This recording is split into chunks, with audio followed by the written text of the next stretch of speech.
Reasoning का एक सवाल देखते हैं। ये कह रहा है, क्या कह रहा है कि टी डी की बहन है। टी बहन है किसकी? डी की। ठीक है, डी क्लियर नहीं है कि डी इसकी बहन है कि भाई है।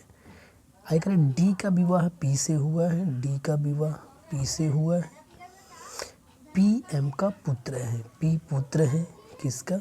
एम का पुत्र है। तो ये क्या हो गया? महिला हो गई। ठीक है, आगे कह रहा है क्या कि टी जे की माता है। टी माता है जे की। ठीक है, वाई यू का पिता है। वाई कोई है जो कि पिता है किसका? यू का। आगे वाई के केवल एक पुत्र और केवल एक पुत्री है। वाई इसके केवल एक पुत्र और एक पुत्री है। ठीक है, कंफर्म हमें नहीं है। आगे देखें, यू टी की पुत्री है। यू पुत्री है, एक पुत्र होगा। यू किसकी? टी की। यू टी की पुत्री है, इसकी पुत्री है यू। ये हो गया पुत्र। ठीक है, अब इसका पिता कौन है? वाई। वाई इसका हो गया पिता। तो ये हो गए पति पत्नी। आगे कह रहे हैं क्या? यू टी की पुत्री क्यू डी का पुत्र है। क्यू बेटा है डी का।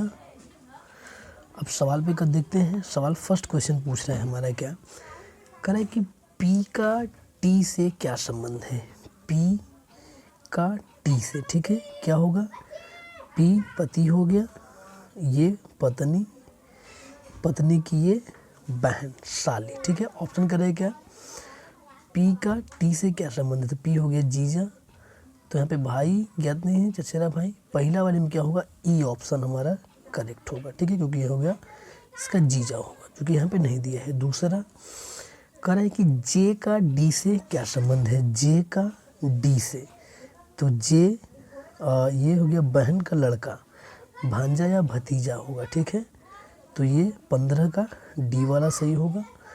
और 16 जो तीसरा क्वेश्चन करें, क्यू का एम से क्या संबंध है?